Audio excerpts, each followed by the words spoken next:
Salut, bienvenue dans Jeu de Puissance. Comme on a pris l'habitude, on va regarder cette course au play-off. À l'Est, ça a un peu évolué, vous verrez.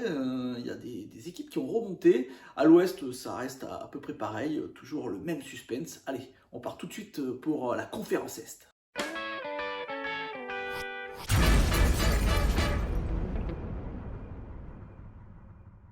Et la conférence Est, on a déjà 5 équipes de qualifiées, c'est sûr. Là, il n'y a plus de suspense. On a du côté de la division métropolitaine, la Caroline, le New Jersey et New York qui sont qualifiés, ça c'est sûr. Et du côté de la division Atlantique, on a Boston et Toronto qualifiés. Bon, le Lightning de Tampa Bay, il manque que quelques matchs, mais ils vont se qualifier, il n'y a pas de souci avec ça. On a déjà donc deux playoffs, c'est sûr. On a Toronto qui affrontera le Lightning de Tampa Bay, ça c'est quasiment assuré. Avec Toronto qui aura sûrement l'avantage de la glace.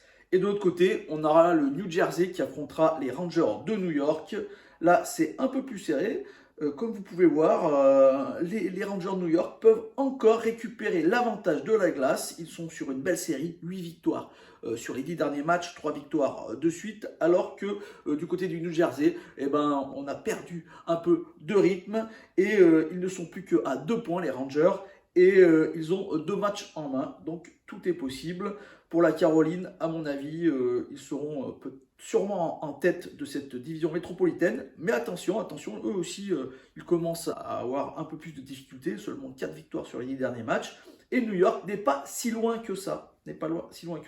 Avec 3 matchs en main, ils ont seulement 5 points de différence. Donc, ils pourraient très très bien récupérer cette première place. Et là, ça serait vraiment une grosse surprise. On va parler de cette bataille, de ce suspense pour les wild cards. On avait Pittsburgh qui était plutôt en difficulté alors que la Floride la semaine dernière était dans une série vraiment très positive. Et bien bim bam boum boum, tout est tombé. Et on repart avec une Floride qui a perdu ses 4 derniers matchs. Une Floride qui est maintenant plutôt loin de se qualifier. Il leur manque 3 points. Bon, 3 points, c'est pas grand-chose, mais attention, il n'y a plus que 8 matchs pour la Floride. Pittsburgh, et donc c'est 3 points d'avance qu'ils tiennent, malgré une défaite encore la nuit dernière. Les Islanders, eux, sont plutôt contents. Ils sont sur une belle série, 6 victoires sur les 10 derniers matchs. Ils ont 3 points d'avance sur Pittsburgh, bon, un match de plus, mais voilà. Mais donc c'est très serré, hein. Et en plus, moi je vous avais la semaine dernière un peu enlevé Buffalo, Ottawa, et ben je vais vous les remettre. Voilà, Buffalo. Au final, si Buffalo gagne son prochain match, malgré une fiche catastrophique sur les 10 derniers matchs, seulement 3 victoires, mais n'empêche que si Buffalo gagne le prochain match, ils ont le même nombre de points que la Floride, et ils sont à seulement 3 points des Penguins de Pittsburgh, donc 3 points en 8 matchs, c'est possible, ça se récupère. Et du côté d'Ottawa, ça me paraît quand même un peu plus compliqué. Là aussi, seulement 3 victoires lors des 10 derniers matchs. Donc Ottawa, ça me paraît un peu plus compliqué. Grosse surprise, Buffalo peut encore se qualifier s'il se réveille quand même. Hein, parce que bon, seulement 3 victoires sur les derniers matchs, ce n'est pas possible. Voilà, mais donc devant Pittsburgh, ça va pas super vite non plus. La Floride s'est écroulée lors des 4 derniers matchs, ça c'est incroyable. En plus, ils jouent contre Toronto lors de leur prochain match. Donc Toronto, quand même, grosse équipe. Bon, eux, ils sont qualifiés. Ils ont plutôt 5 points d'avance et 2 matchs en main sur le Lightning Tampa Bay. Ils sont plutôt tranquilles. Donc est-ce qu'ils vont jouer, comment dire, sur les freins pour se réserver pour le début des playoffs, hein. Je vous ferai des petites vidéos pour chaque playoff. On sait que le Lightning et Toronto s'étaient déjà rencontrés la saison dernière et on se souvient comment ça s'était fini.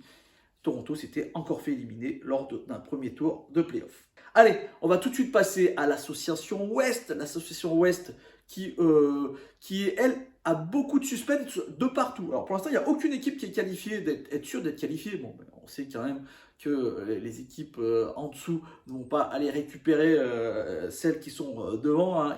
Il n'y a pas assez de matchs. Mais il n'empêche que toutes les divisions sont très jouées. Toutes les divisions, on ne sait pas qui sera On ne sait pas qui sera les premiers de chaque division parce que c'est très très serré entre toutes ces équipes. On commence par la division centrale. Vous voyez, Minnesota a récupéré la première place après 2 victoires d'affilée, 7 victoires lors des 10 derniers matchs. Et Dallas qui est un peu sur les freins elle aussi, a perdu sa première place et se retrouve même 3e. Alors quand je dis sur les freins, attention, Dallas c'est quand même 6 victoires sur les 10 derniers matchs. Donc Dallas ça tourne quand même pas mal, mais devant ça tourne encore mieux. Colorado, 3 victoires d'affilée, 9 victoires sur les 10 derniers matchs. Ils sont 2e, mais seulement à 2 points et ils ont un match en moins sur Minnesota. Donc tout peut se passer dans cette division centrale. On va dire quand même que ces 3 équipes seront les 3 premières. Parce que Winnipeg a vraiment plus de mal. 2 défaites d'affilée. Une défaite qui fait très très mal cette nuit. 3-0 contre les Sharks de San Jose. Les Sharks de San Jose qui, eux, ne voulaient pas gagner. Ils se battent pour avoir la meilleure position pour la draft de cette saison.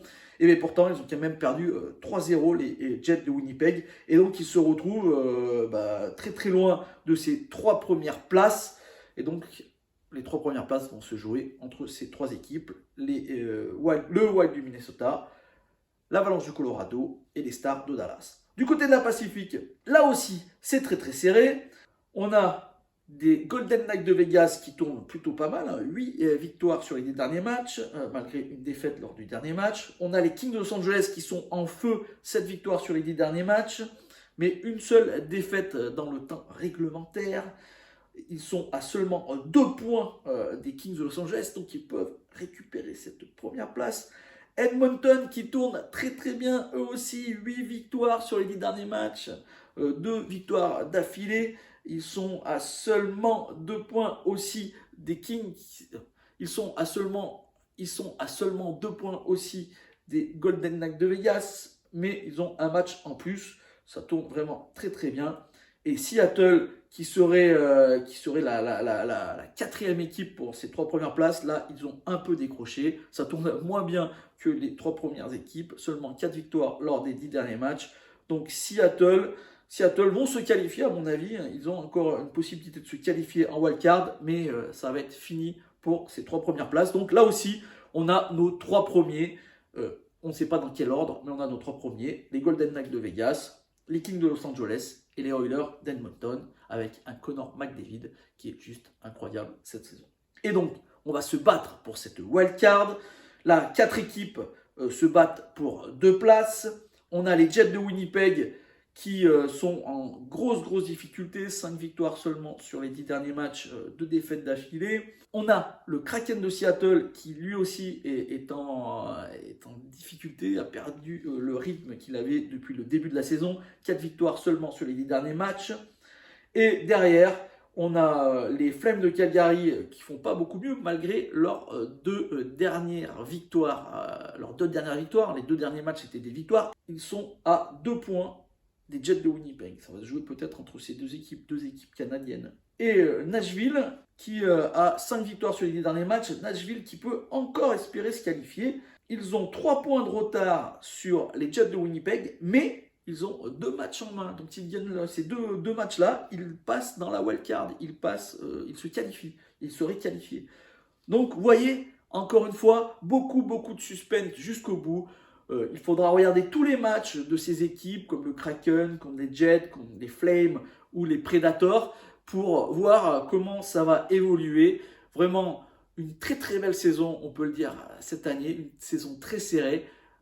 On ne sait pas encore vraiment quels seront les playoffs, à part 2 que je vous ai dit du côté de la conférence Est. J'espère que cette petite vidéo vous a plu. Si c'est le cas, n'hésitez pas à me faire un petit like, un petit commentaire ou à la partager. Moi, je vous dis à la semaine prochaine. On continuera à parler de cette course au playoff. Allez, ciao!